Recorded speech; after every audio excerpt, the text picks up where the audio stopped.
How often do you want to convey two different states of a person using one shooting angle and one lens, but changing the character of the lighting? For example, to depict a flashback. In my opinion, this is a pretty powerful cinematographic technique that I want to discuss in this educational video.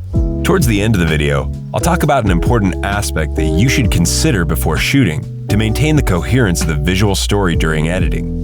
Today, talented actors Tommy and Stacy are assisting me. In my arsenal, I have a new device from Zhiyun, the MOLUS B200, as well as the B100 and G60. After we review the final scene, I'll break down the lighting for each shot with diagrams. Let's get started.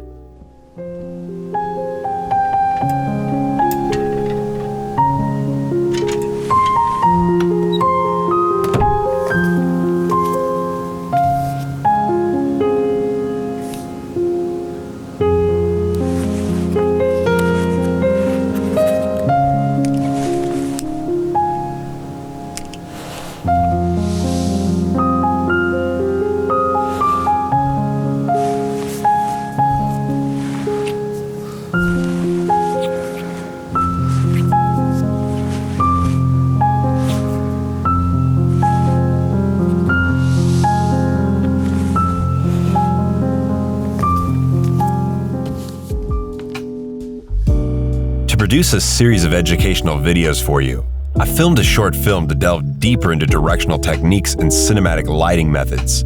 This video marks the first part of that journey. The next installment, the farewell scene, will be linked in the end screen. So let's go! In this episode, I needed to create a flashback, transporting the girl momentarily into a carefree past, where she and her partner shared deep love.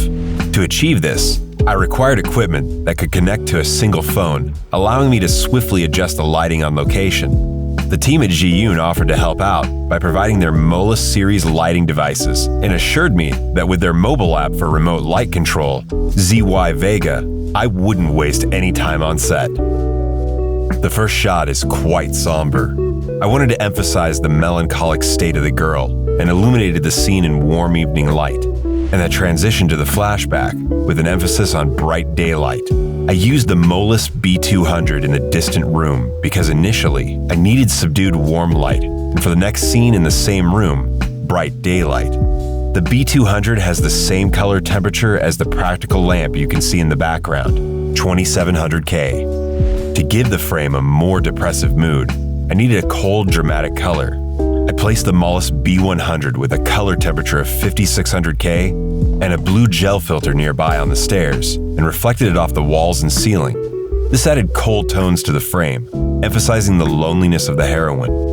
As the key light, I used the MOLUS G60 with a mini softbox from Zhiyun. I set the temperature to 2700K to match the main color temperature in the frame. I must say that I really enjoy working with warm light tones with fairly strong contrasts. I think it's no news for you guys that there's never enough time for shooting independent projects, and because of the lack of a large team, many processes have to be done independently. That's why adjusting the lighting is always a challenge. For the shoot of this striking flashback transition, I wanted to spend as little time as possible. I simply positioned the MOLUS B200 towards the actors and partially covered the door to hide the window in the background. Then, I moved the MOLUS B100 to the adjacent room and bounced the light off the ceiling and doors. In the ZY Vega app, I grouped these two fixtures in advance. With just a couple of easy adjustments, I tuned both lights simultaneously. I set the color temperature to 5600K and adjusted the light intensity, saving me a lot of time. If you want to get to know these fixtures better, check out the link in the video description. I still use the MOLUS G60 for the key light with the color temperature of 2700K. Notice how I kept the same color temperature and light intensity for the key light in both shots to avoid color jumps in the foreground during editing. We understand that these are two different times and states, but it looks quite smooth.